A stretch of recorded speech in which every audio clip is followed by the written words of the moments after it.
Thanks very much. The fourth instalment of the Contact Center Network, and it's great to see so many faces in the session today. We've got 3 amazing speakers lined up. So if we just share with you the agenda for today, 3 great speakers. We've got Andy Firth from Ipsos Mori.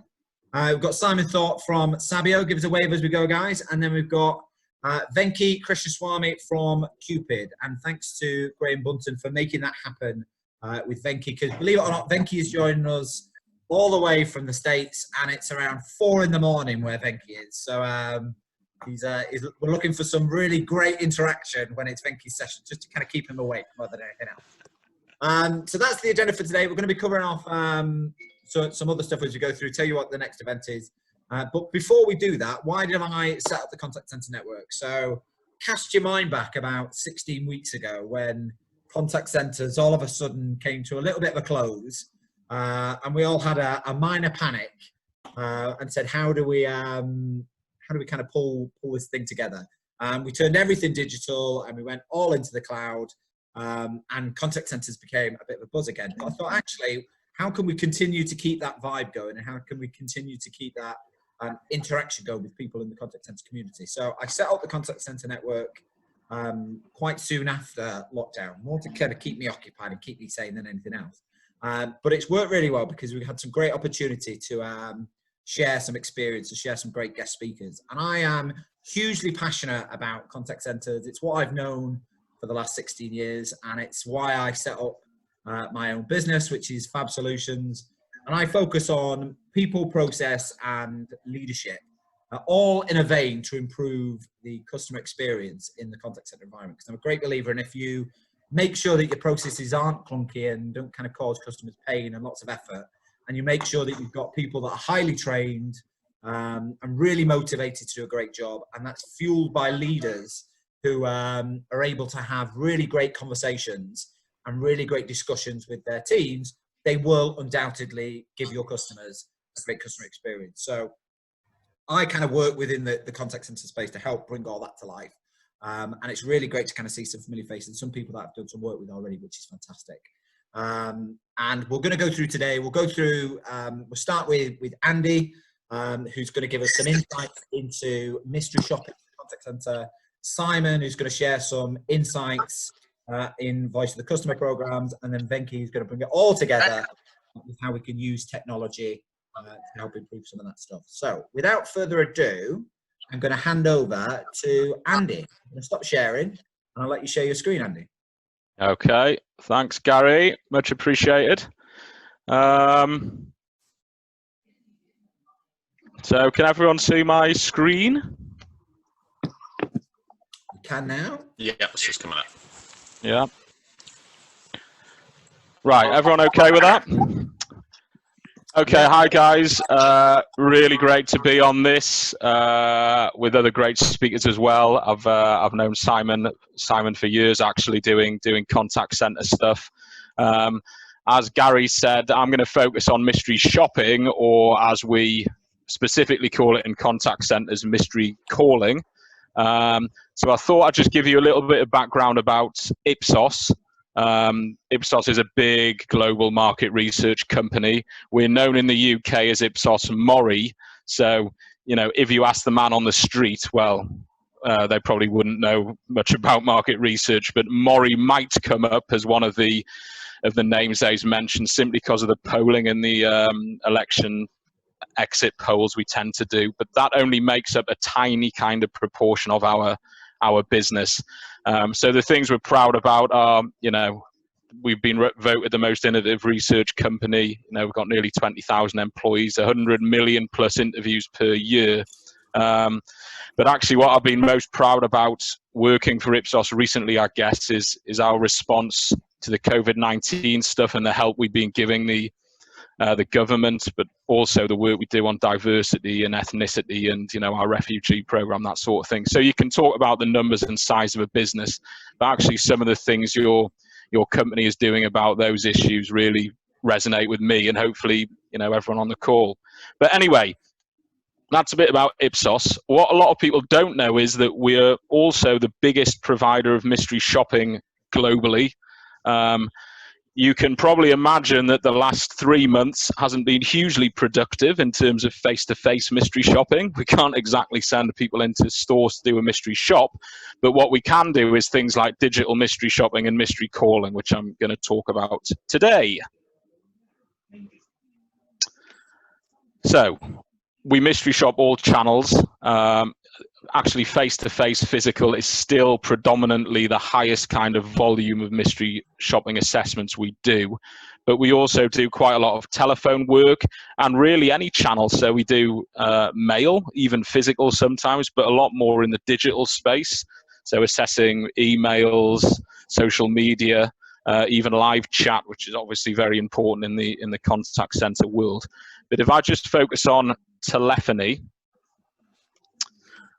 one of the big questions we get is, why would you use mystery calling? We know out there that contact centers have a lot of different tools and methodologies at their disposal to measure customer experience. So why would you think about mystery calling? Now, the one thing we don't say to clients is only use mystery calling as a standalone product. That just won't work. Mystery calling has to fit in with the other methodologies that a client might be using. So it really needs to fit in and complement things like voice of customer surveys, maybe AI metrics, maybe call listening, maybe logistical measures. But the best mystery calling programs are those that are driven by other programs. So if we know from voice of the customer studies what matters most to customers when they're contacting a contact center, that is what a good mystery calling program should be based around.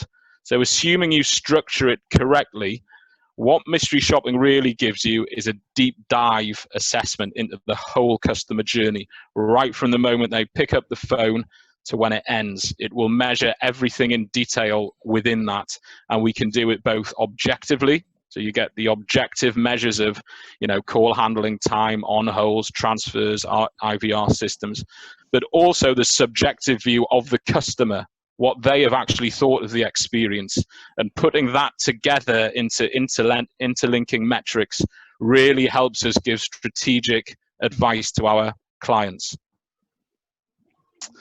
The second thing really is the ability to test very specific scenarios and customer types. So if we think around the recent pandemic, customers have been telling us, God, our teams just haven't been trained on any of this. These are entirely new scenarios and inquiries that we're getting through now. We really need to test these. So mystery shopping really is ideal at allowing clients to say, I want to test this very specific inquiry. It might be driven by the circumstances. It might be driven by the fact that something seems to be going wrong on that inquiry. So we can be really specific about what we're testing. We can also, of course, test very specific customer types. And actually, the majority of mystery calling is with existing customers. We will use a customer of the particular organization to test that. So you are getting the customer view. They might be undertaking an inquiry that they wouldn't normally test, but they're still a customer. So it's a valid view from that point. And where possible, we do like to recommend audio recording, but I'll come on to that, covert audio recording with the client's permission. The third one is really understanding competitor behavior. Mystery shopping or mystery calling is really good for competitor benchmarking. There are some rules and regulations about it, but if we're working for one organization and they want to understand, is this performance good? Is our customer experience good? Are we doing things as efficiently as we can do? Letting them understand how that compares to their competitors really adds a strong dimension. And sometimes that's difficult to get through voice of the customer programs because you have to find sample, you have to find competitor customers, etc., etc. So I just wanted to go into a little bit more detail about each of those. So the first one is this deep dive and the importance of interlinking metrics. As I said earlier, a good mystery shopping customer experience program must be based around key driver metrics. What is driving customer experience? And again, we have to be quite careful here when we talk about customer experience, because the difference in customer dissatisfaction and customer delight is quite different. They are driven by different metrics. So all of these things need to be considered when we're structuring a program. But you also have to include the context questions.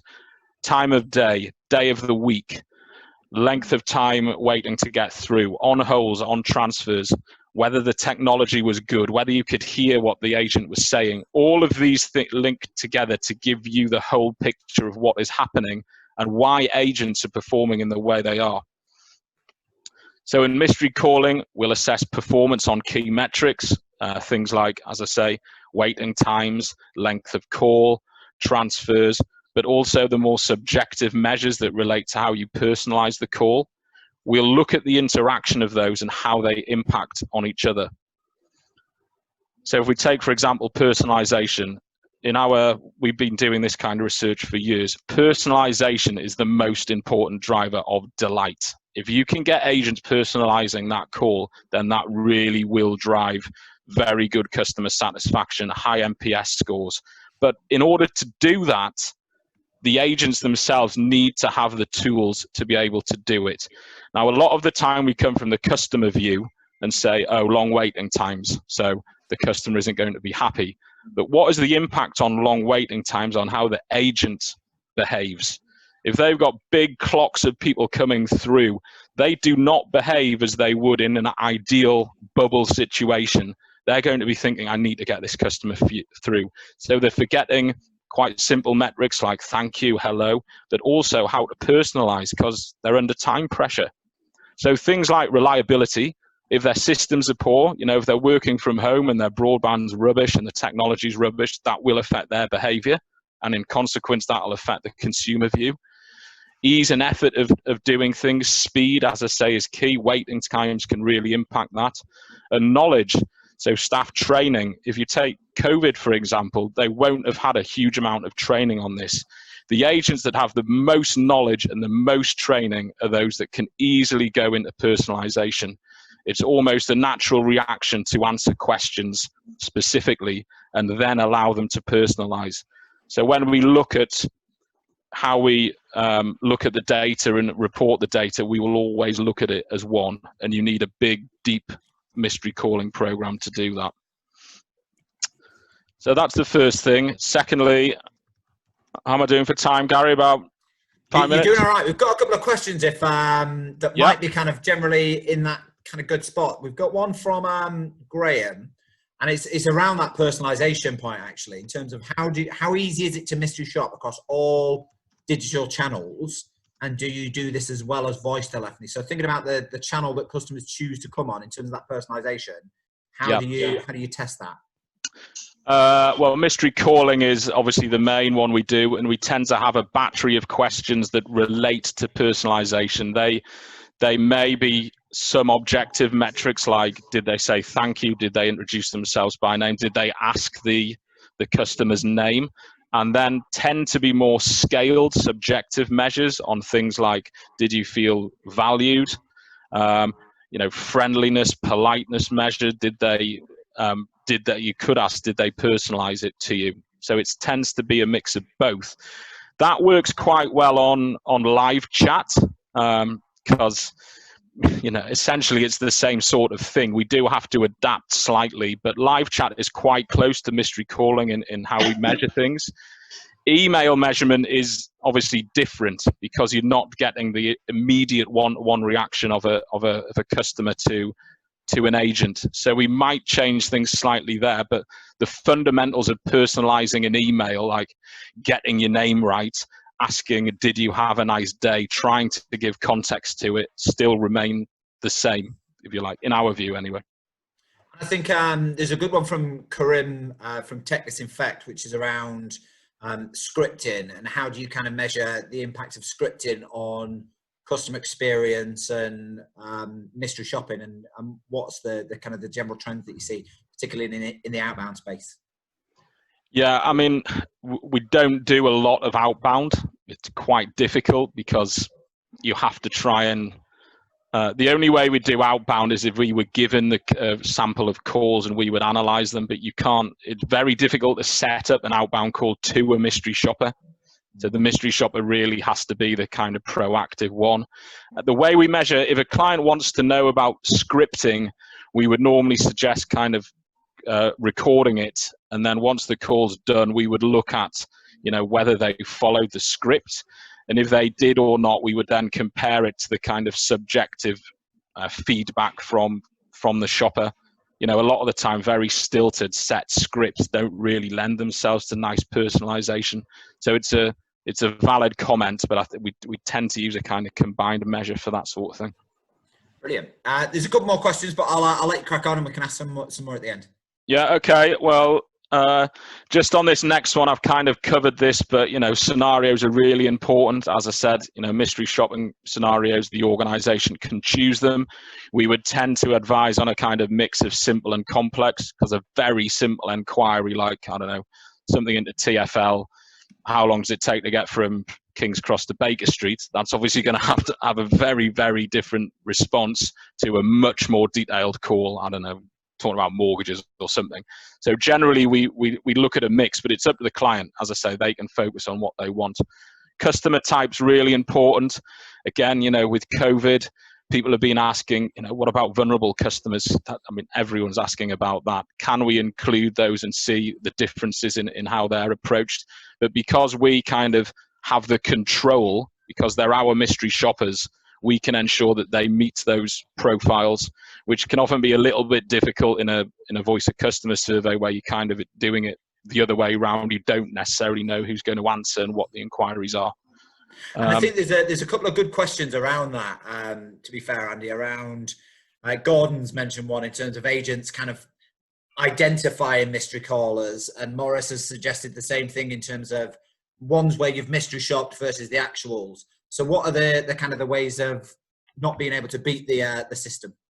Yeah, really, really important questions. And, the fundamentals of mystery shopping, that they're not identified. You would put what we would call rotations on customers. So you wouldn't have a customer doing a shop on the Monday, Tuesday, Wednesday, Thursday, Friday with the same inquiry, because they'll just get picked up straight away. It can actually be easier doing a face-to-face mystery shop, because the agent will have all the information about that last customer's call. So you would put in big rotations and spread them out and try and make the calls as natural as possible and as close to the kind of customer profile as you can get. But it's a really important question. Yeah. Fantastic, thank you.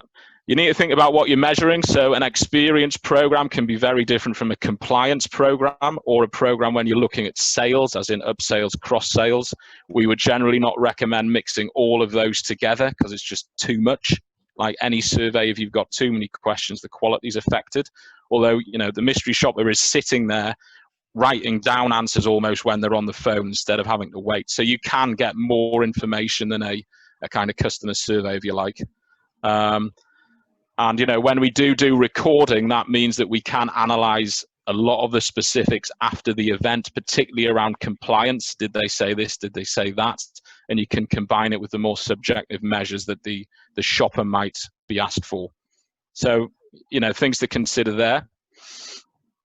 And just on the last part, this point about benchmarking, is your contact center the best? If you want to do this, choose your competitor set. As I say, there are some restrictions on doing competitors, but we are allowed to do it. Ensure consistency across scenarios, questionnaire, customer types, so you're getting a like for like. And if you get that right, you'll be able to understand best-in-class practices, efficiency gains. You might think that a call handling time on this inquiry of 5 minutes is good. When you look at the competitors, they might be doing it in 4 minutes and still giving a good customer experience. So we think it is important to get that benchmarking in, and it's, mystery shopping is a great way of doing that. So that's really the third big plank we would say is where mystery calling comes into its own. I think there's just before you move on, Andy, I think there's a good question from Carolyn, actually, Carolyn Delahanty, and she's asked around how all around vulnerable customers, and vulnerability is often transitory. How do you make sure your data is accurate when mystery shopping a vulnerable customer? So thinking about those different stages of a customer's journey, how do you benchmark against that? Well, in terms of data in terms of what we know about the shoppers, I suppose that's the first thing. We need to know that they, meet the criteria, really. The closest as you can get to reality, the better. So we hold a lot of details about our our shoppers, and those that are in those categories we would use now. No, they would have to be comfortable doing it. It's not easy doing vulnerable shopping, and they would have to be inquiries that they feel comfortable making. So again, it's a good point. We have to be quite careful about how we structure that kind of thing. Brilliant. That answers the question. Yeah, so just really to bring it all together, as I said earlier, a truly impactful mystery shopping program has to work hand in hand with other data sources. We have to be told what is most important to customers. We don't want to be measuring things that just aren't going to have an impact on that customer experience, and therefore on things like customer loyalty, customer upsell, customer value. So that's really important. It's the focus, the in-depth focus on key metrics and areas of importance that you have to get right. You know, we have to get the so what here. We have to say to clients, if you improve on this metric, your agents will be giving a better performance, and that in turn will improve the customer experience or NPS scores that you're getting through, which in turn will lead to better customer loyalty, etc., etc. Or you are not complying here. There are problems on compliance with these scenarios. You need to fix X, Y, and Z. Or you're not being very efficient here. It's taking you ages to get these calls through. So imagine the impact across the entire contact center if you're having problems in this area. So they're the kind of ROI, if you like, from doing this. And of course, when you deliver this, it has to be story-led. You have to answer the so what, but you have to do it in a manner that resonates with the audience that hopefully Simon might touch on. But that was it, really. I mean, just to say, you know, I'm happy to talk to anyone about mystery calling, or just have a chat about how you may be able to use it, or if you're talking to clients, it's an extra kind of theme there that might help in any of your businesses. So my email's there, my LinkedIn's there. Just give me a shout. Brilliant. I had a question before we jump into Simon, Andy, and it was more around what do you think has been the biggest change during the COVID times for mystery shopping? Because I'm assuming the customer journey's changed there, and the kind of impacts have changed. So what would you say has been your biggest observation in the COVID times? Well, I mean, face-to-face mystery shopping has fallen off a cliff, but it's coming back now, thankfully. In terms of mystery calling, I mean, the biggest issue we faced is, a lot of clients just saying our contact centers are getting hammered at the moment. We really don't want to add in mystery calling on top of that. But some of the others, have seen the benefits of it, but you're getting results back, of course, with very long waiting times. You're getting results coming back where the technology maybe isn't quite working as well. The kind of knowledge area on some very specific scenarios may not be on a par with what it would in the normal world. But mystery calling allows you to really pinpoint on those issues where it works well. Yeah. And I think as almost like a BCP perspective, is actually, if you're shopping at that time, you can understand what the challenges are for when you're invoking something like a BCP plan. Yeah, particularly Brilliant. If you're going on very specific inquiries. So yeah. Thank you very much for that, Andrew. If anybody's got any other questions for Andrew, drop them into the chat and we'll try and get some responses to that after this event. I'm going to now hand over to Simon. If you share your screen, mate, here, and if you've got any questions for Simon as we go through, please drop them into the chat. Hi, everyone. Gary, thank you ever so much for having me. Can you see my screen? Certainly can. Fantastic. That has worked seamlessly. And Andy, thank you for the tee up. That it was like we'd planned this all along. So thank you for doing that. Lovely to meet everyone. My name's Simon Thorpe. I'm the head of customer insight solutions for a company called Sabio. Sabio is, in essence, a contact center and customer experience technology specialist. But I'm not particularly going to talk about Sabio at all today, really. What I'm going to try and do is share some of my experiences, having worked around voice of customer programs and customer insight programs for the past 15, 16 years, without showing my age too much. Really to hopefully pull out one or two examples of how I think companies can better use their VSC programs and drive more value and more effectiveness from them.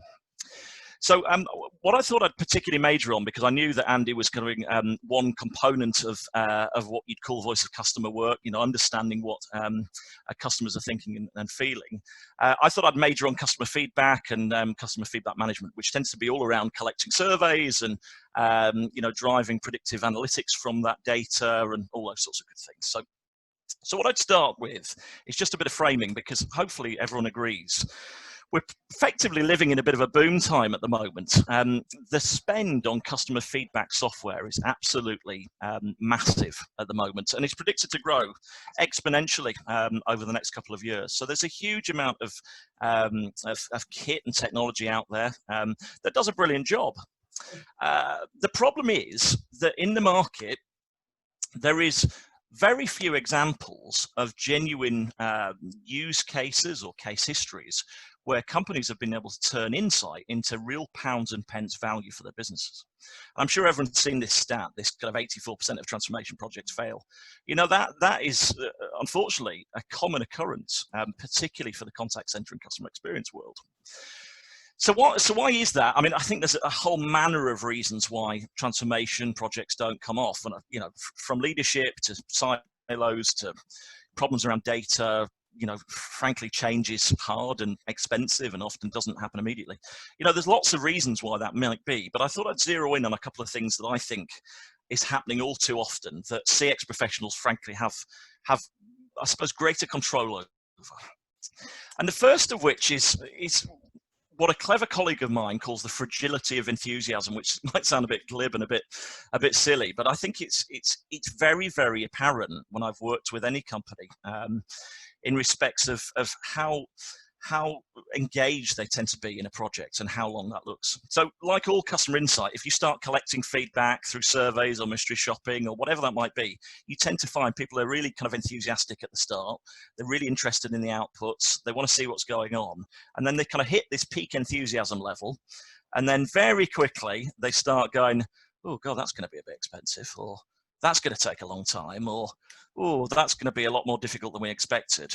And you start very quickly seeing people going, oh, actually, this wasn't what we were hoping, and they start losing interest. And sometimes the whole project gets put to the side or binned. But in the contact center world, and I tend to work across contact centers and the whole kind of customer experience, but in contact centers, I see this as the most common occurrence at the moment in the UK market. So some poor MI or business analyst spends hours on end drafting all of the insight that's been collected, and however that's been collected, onto a spreadsheet to support a board report or a weekly summary about NPS numbers going up or down, or CSAT and whatever that might be. And frankly, it pings into a load of people's inboxes. They get bored very quickly, they disengage, and it just becomes what I call wallpaper. And frankly, if you're spending all this money collecting feedback, whatever way it might, you might be attempting that, you've got to invest in turning that insight into action, or it becomes frankly irrelevant. So the good news is, from my opinion, I think we can do things in a little bit of a better way to try and eradicate this kind of spreadsheet fatigue. So I'm going to show a couple of tactics for influencing different people so that they remain engaged. So the first thing I think CX people should be doing and could be doing is starting to think about their storytelling capabilities. So you can see the tee up Andy now gave me here. Storytelling is absolutely crucial. So if you think of some of the best storytellers out there, and I always come back to people like Stephen Fry, because he's always someone that kind of understands his audience, he tailors it, he brings you into the story. You kind of, when you're listening to Stephen Fry, you can almost smell and taste the story. He really kind of engages with you as a person. You feel like it's just about you. That kind of technique, I think, is crucial for CX professionals. And it's something that we've really got to get out of this mindset of, I've got the data, I found something, I'm just going to send it as a blanket approach to all. That fundamentally isn't working. So for me, the first thing we've got to do is we've got to think about the audience and start tailoring it to the people that we might want to influence, evangelize to, you know, share our findings, ask them to do something, because that stage is all about trying to get people to do something with it, with the data, whether it's change a behavior, change a process, invest in some new technology, whatever that might be. So in my experience, if you don't have a sponsor who sits in some level of seniority within the business, and it doesn't align to the corporate agenda, the corporate values, or what you're trying to achieve, it will fail flat very, very quickly. So that's the first thing. The second thing is trying to understand which stakeholders around the business you need to engage with to make them change something. And what a lot of companies and people tend to do wrong is they think, right, these are the business objectives, but they don't think about what the personal objectives of these stakeholders might be. And they also struggle to kind of engage with them because, you know, your billing manager or your head of legal or your director of logistics won't necessarily be trained in all things customer experience and customer service. They will have very strict and focused objectives of their own. And unless we can help them do their jobs better and show them how that they can use our insight to, frankly, you know, polish their own halos and do a better job themselves, they're not going to be interested. From my point of view, all of the insight that we're collecting, however we're doing that, has to be embedded into our coaching, our management, our recruitment, our kind of ongoing development programs. And something that's worrying at the moment is we have to be giving this data to our front line, whether in the call center or in a store or, you know, driving a van or whatever, so that they can start self-correcting and self-developing and taking some ownership of their own responsibilities. There's a huge motivational factor that I don't think I'll have time to cover today that talks to the value of giving frontline staff access to customer insight about their own role and their position and influence over the overall success of the business. So that's the kind of, I would strongly recommend people think about who you're targeting and who does that information need to go to. The second recommendation I've got is a bit of a so what filter. I think we run the risk often as CX professionals or contact center professionals of collecting some data, but not running it through this kind of, is this interesting to anyone or is it just interesting to me? I'm a complete data geek. So I know it'll be interesting to me, but for many, it'll be boring as sin. So we've got to run it through the whole kind of filter. Timeliness, crucial. Frankly, if it's taken you weeks and months to get to that answer, particularly right now where COVID is changing opinions of customers by the second, not by the day or week, no one's going to be interested. You'll get validity questions all over the place. It's got to be reliable. So as Andy was talking about, it's got to be statistically robust. You know, the last thing anyone wants to be is the person that's cried wolf about a problem that's only affected 2 customers in the history of the business. You know, it's got to have something that, you know, people can latch onto and show interest in. And that comes on to being compelling. You know, just because we've spent 3.5 months evaluating that 1% of the customers that we have, like, I don't know, green sleeves on their IVR hold music, so what? Who cares? It might be an interesting piece of research, but no one's going to be bothered about that kind of impact. It's got to have a link to something that's going to have some material value to the business. And it has to be digestible as well. So, you know, cutting down the CX contact center acronyms, understanding and helping people understand why, you know, customers recommending you has some value. You know, talking in people's language that they will understand that talks to their objectives is crucial. But the number one on this really is to start small and to link everything to financials. You know, it seems to me that most people, when they start or they're trying to run a voice of customer program, they're trying to solve the world's problems. In reality, you want to try and build small, compelling little work groups that find a problem, test it, drive it out, prove the financial benefit, so that you're creating advocates and ambassadors all over the business that will then help you take them on that journey and grow the influence of the voice of customer program. And this is just very crude. I've just put this together just before this session, but if for those of you that have an active voice of customer program, I would be thinking very closely about what keeps people up at night across those levels and what are the personal objectives that people should be thinking about. You know, this isn't going to work for everyone, but depending on who you need to influence to get change and action done, you need to think about what gets them interested. on a personal business level. And unless your insight can help them achieve these sorts of things, they won't care. Frankly, they will not care. So I would suggest building your own framework to sanity check everything that you're putting together. And go on. I was just going Sorry, to say Gary, there, go on. Simon, there's a really good point made by Victoria there, just on that point, and it's around empowering individuals to give them access to their own data and requiring leaders to be on it. I was just interested about your thoughts in terms of how to do that well, in terms of empowering individuals with their data, and what the advantages maybe, or not so much advantages, maybe the balance on that is, because I've seen in some organizations where you give them data and they get really demotivated about a low score when it's not necessarily something that they can influence. It's a great question. So it is a growing trend, unfortunately, that seems voice of customer programs are more frequently seemingly owned by marketing teams now. So they're forgetting the value of the frontline sharing bit. There's lots of software, Sabio has its own. I'm not here to push Sabio's technology, but there's lots of software out there that has a dashboard that gives frontline staff access to their own performance, and it all comes in the data of how you link accountability back to the individual that you spoke to. The material benefits are exponential. So you usually see straight off the bat a 10-point uplift in performance data, because people want to see how they're doing, and you can kind of gamify and build a kind of healthy level of competition, which is great. You can create a culture of honest coaching and development.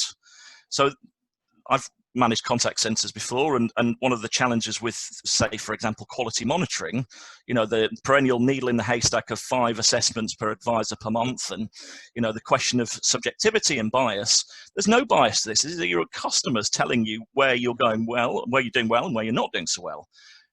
Advisors, particularly in contact centers, really tend to grab hold of that. They understand that it's not all going to be perfect, but it also gives them an opportunity to shout about some of the successes that they've had. Cheese works in contact centers, giving your frontline staff the chance to celebrate all the brilliant work that they're doing, a bit like what we've got on the screen here, and getting them close to it is really, really important.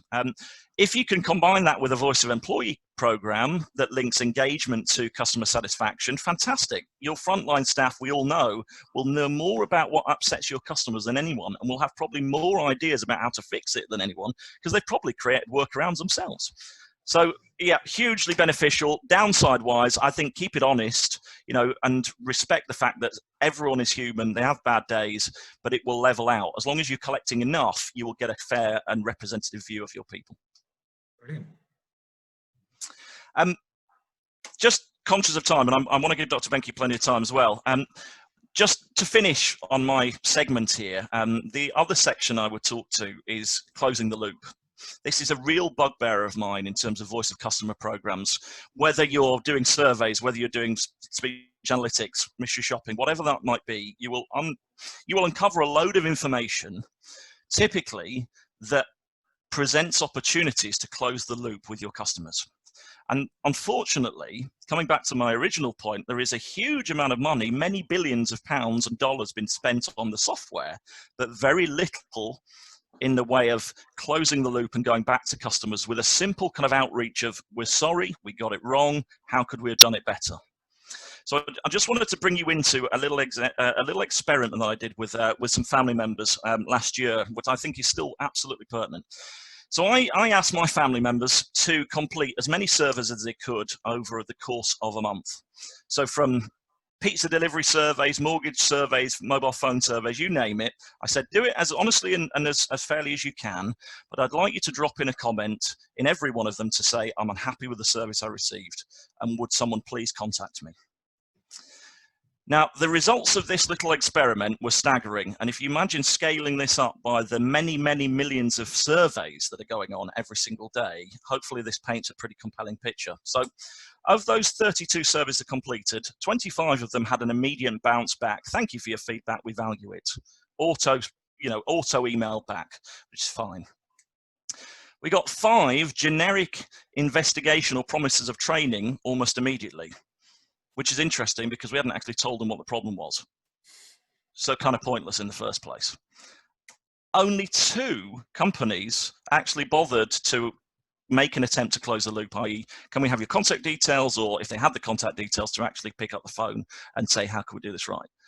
If you think the scale of that and the waste is absolutely astronomical, and there is no better way than turning your, and this is cliched now, but turning your detractors to promoters by accepting you've done something wrong and trying to work to a resolution or improvement. Trust me, it blows people's minds if you call them back, and it just doesn't happen. So what is the kind of point of this? And the reason, coming full circle, the reason we have so few use case examples of turning insight into action is because we're just not doing the basics. We're not turning that insight into an opportunity to engage with our customers anywhere near as much as we should do. And frankly, the data and the analysis for lots of clever people in our industry, is there to show that you've got to do this stuff.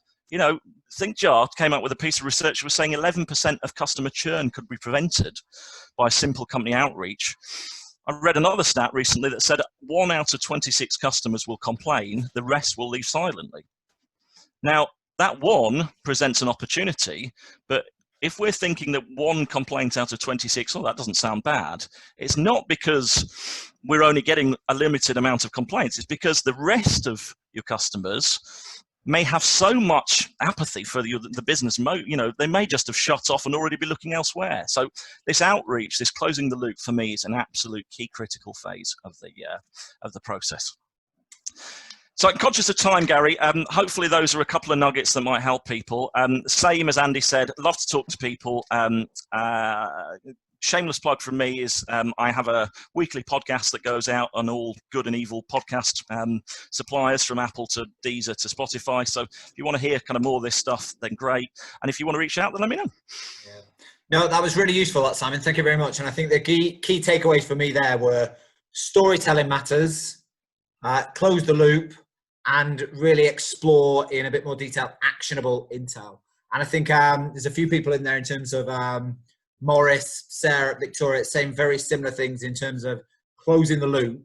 And it'd be interesting to see that experiment from Morris's point there, to say, had you asked for a positive, would you have got a different result? And because of the negative, how do companies react with that? I think that's a really interesting, it would be an interesting experiment if you've got another 32 friends that you want to check out. Well, there's some fantastic evidence coming out of the States at the moment. I saw another piece of research about so companies tend to focus on, if they've got the capacity to close the loop, they tend to focus on the detractors, the very upset. But a piece of evidence has come out from the States earlier this year that suggested that your churn risk of customers can often be as high on your promoters. So, we've really got to be rethinking that. And I'll try and dig that out and share it with you, Gary, so you can share the group. Useful. Right, with no further ado, I'm going to allow you to stop sharing and introduce Venky Krishnaswamy from Koopid. Venky, over to you. The floor is yours. Thank you, Gary. And that's, I feel I have a hard act to follow here. Both Andrew and Simon were just absolutely fascinating. In fact, wish I could ask them some questions, but let me do my duty here and do my little bit. I'm going to share my desktop, and if everybody can see, then I've done that well. Okay. Very quickly, who are Koopid? We are a startup based in the Bay Area, but with offices in Bangalore and in the UK as well. And we focus on providing, we're a vendor, we provide a SaaS-based solution for AI and digital enablement of customer experience. So, so my perspective here with respect to voice of customer or customer experience in general is from the point of view of how can AI and digital techniques or digital technologies help in this realm, right? So, and one of my takeaways from both the talks earlier, and it's just reinforced my earlier belief that if you're running a contact center, and particularly if you're a manager, and if I looked at the metrics that Simon presented, it's as a manager, you are responsible to ensuring that every customer is important, but you have a finite set of resources at your command. Your number of agents is limited, and your call volumes are going to spike at certain times. They may fall at certain times. You're going to have particular situations which are emergencies, or something is happening that you don't have control over, and you have to, you're in the situation of having to soothe your customer, right? So a human staffed call center is not like a cloud service. It's not elastic, so you can't just add and subtract agents at will. So we have no choice but to figure out how to prioritize who you're going to serve at any given time, even though every customer is important, right? And the second issue that you have to manage is that you've done your best to hire and train your staff, and the more experienced and passionate you are, like Simon, you make sure that you're continuously updating, monitoring and updating your programs so that you can raise the performance of everybody. But despite that, the reality is that not every agent is at the same level of performance. You throw in things like churn, different circumstances, changing needs.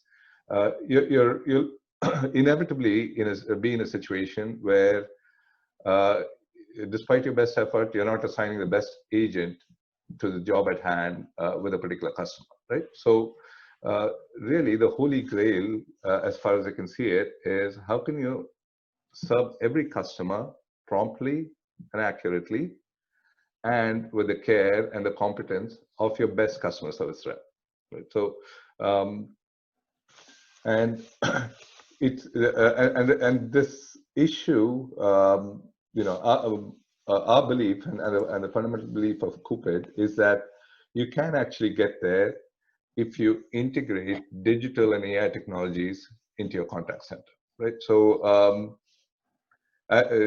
just from the point of scaling up your organization, technology can help, and in particular, technology that integrates well with your processes and extends them using these modern techniques can get you into a completely different space, right? And the time to do that is actually perfect right now. COVID has actually accelerated digital adoption, and from your consumer point of view, the customer that's dealing with your business is showing an extraordinary willingness to do things differently. So as you can see, behaviors have changed overnight.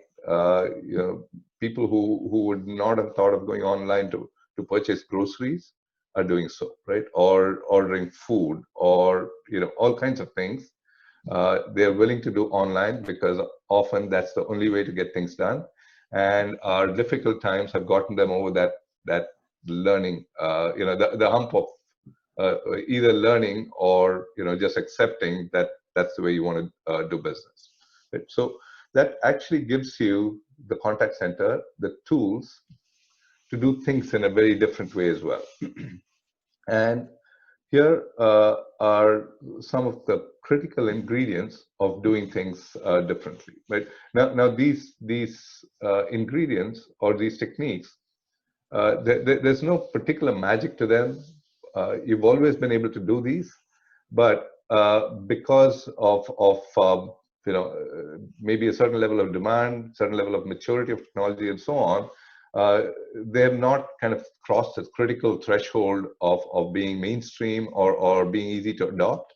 I think we've crossed that threshold, and as a contact center manager, it is now possible to relatively easily adopt these methods, right? So first, context, right? Every customer who's dealing with your contact center has a context, right? They've shopped, they've been to the web, they've Googled, they've talked to their friends, they've tweeted, something has happened, and when they're coming in and placing that call, they have lived through a journey your agent has not, right? So today your agent has no choice but to start from 1 and go through steps 2, 3, and 4, follow the script, and often that's the stage where you're losing a customer, because the customer is just wondering, why don't you know this already? I've already entered my account information on the web. Why am I giving it to you again, right? So, and that's just a simple example. So instrumenting your interface to be able to know as much as you can before your customer is serving, your agent is serving the customer, is a game changer. Second, not only does the customer have a context, but they know what they're there for, right? Your agent doesn't, and so your agent has to kind of engage in this, sort of interview process. Give me your account number. What did you buy? When did you buy it? How much did you pay for it? And so on, right? But that is information, again, that can be gathered. It's relatively mechanical information, and if you can figure out a way to get that information without wasting time on the phone, or without taking the time on the phone for the agent to do that, then you're well ahead of the game, and your agent is jumping into a solution of the problem rather than the discovery of the problem. And you can actually use AI to do that very effectively. Third, from a contact center point of view, given the history of our industry, you can think of the contact center as a hammer, and every nail gets applied the same hammer, right? But not all customer inquiries are the same. Not all customer problems are the same. Some are relatively simple. We've all had situations where it's the same question every customer asks us, because every customer kind of in the same situation. Oh, our train's going to be late today. How late is my particular train running on time, right?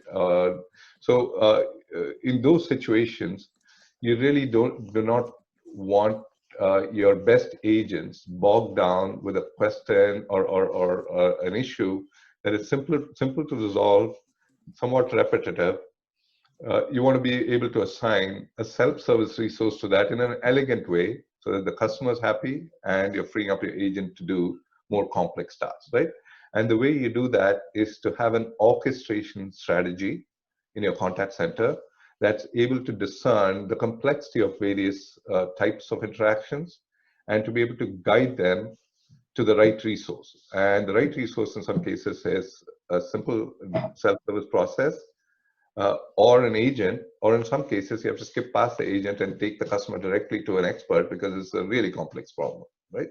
And one of the secrets here, especially in this era of WhatsApp and Facebook and Twitter and so on, unlike a telephone call where the conversation has to proceed at a certain pace, you cannot have a long pause between step A and step B, because the expectation is that it's going to be a continuous conversation.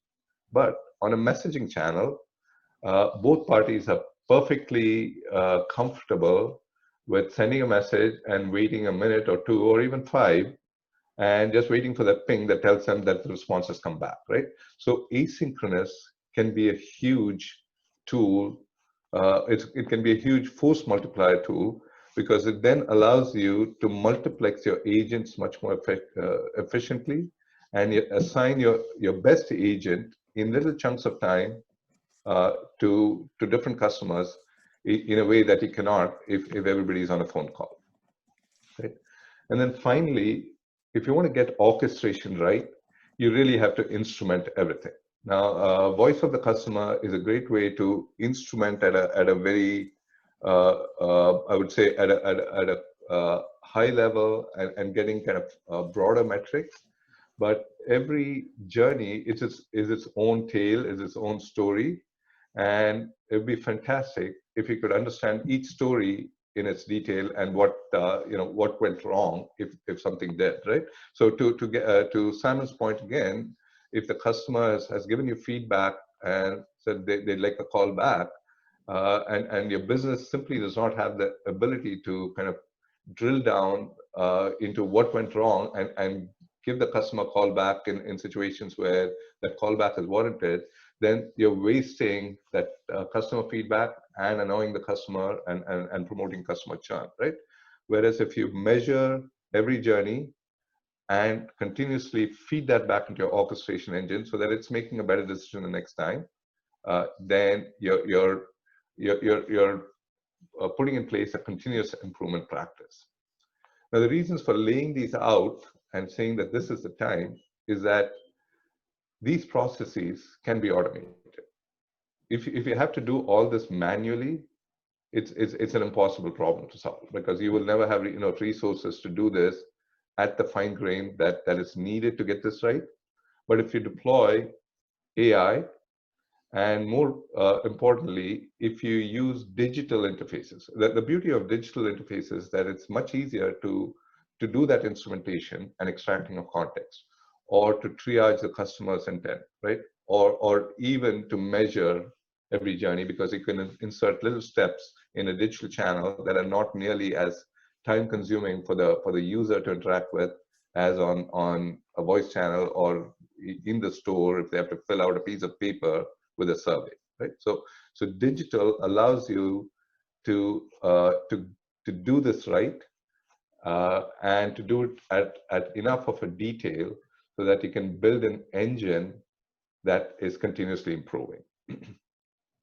So if you do this right, what our belief is that you're now creating experiences that are seamless across your properties. Most businesses have websites, mobile, some are now starting to deploy chat and social media, and of course telephony. So you can then feed experiences, your customer experiences across these different properties back to each other, and improve the experience on each of those channels. Asynchrony is the best kept secret, in the sense that you can actually leverage this big behavioral change that's taking place in society, where you can interact in smaller chunks of time, spread out over periods of time, and still have a conversation that is natural. And you can actually leverage that very productively to make your conversations with your customers much more efficient. With respect to AI, the beauty is that you don't have to, this doesn't have to be an all or nothing project. It doesn't have to be a big scary thing where you have to learn a lot of new technology.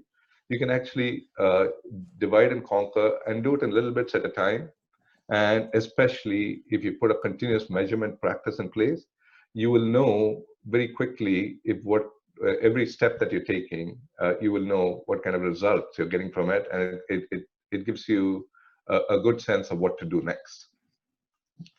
And then finally, to do this well, it might seem like, oh, I need to upgrade to the latest and greatest omni-channel contact center, or I need to move to this, or I need to, get rid of something that served me for 20 years and do something new. So, we've seen that kind of behavior also, where people, contact center managers who want to do this, they pause and say, oh, no, first I have to do this big shift in technology, because without that, I won't be able to implement this. That is actually simply not true. You can actually integrate many of these processes in a very seamless, sort of in a manageable process, even with equipment that you have, that you're comfortable with, that your agents are trained in, and you come to rely on for your operational metrics and day-to-day efficiency, right? So you can actually integrate and overlay on top of that. You don't necessarily have to toss everything out to do all of this. So I'll pause there, and I hope, I'm just a minute or two over, but I hope this has been useful, and happy to take any questions as well. I think that was really useful, that, Venky, and thank you very much. I think the interesting point to come out of that, and I think there was quite a few comments within the group around that asynchronous messaging, and how you can overlay that with dealing with complaints, and how you can reach people much quicker. So I think using that technology piece to fuse across the whole of the customer journey is absolutely one that I think is going to become more and more prevalent. And especially that point where you've made around, we've made a 5-year leap in 8 weeks. Sarah Lawrence made a good point to say, how is that leap going to continue? And will we get another 5 years in the next 8 weeks? Well, it is possible, of course, but I think the leap we made is so great that, you know, and it's a leap that's been coming. We thought it would take another 3 years, but we made the leap. And you know, I hate to use the much cliched term, but it is literally the new normal, right? I think this era will define how we operate for the next several years. Right? We have made that big transformation. It's brilliant. So thank you very much, Venky. That was really, really informative. Thanks very much again, Simon, and thank you to Andrew. We have gone a few minutes over. Hopefully that information was worth the extra 4 minutes that you've invested into today. We're going to be running another session on the 27th of August, so keep that in your diaries. That's going to be focused on operational excellence. So if you've got anything that is a burning platform around QA, productivity, man management, anything around that, we've got the awesome Marianne Rutz joining us, who's huge in the operational space, and she runs her own podcast, as does Simon. But thank you all very much for joining. It's been a great pleasure of mine for hosting, and thanks again to the guest speakers. I will be posting this on to social media with the video, so if you do want to share it, or if you want to kind of share it with somebody who would like to have joined today but didn't get the chance and you thought it was useful, then please do give them a tag. But I'll call it a day there because we are 4 minutes over. But thanks very much for everybody joining, and I'll see you all at the next one. Thanks, everybody. Thanks, Gary. Thanks, Gary. Thanks, gents.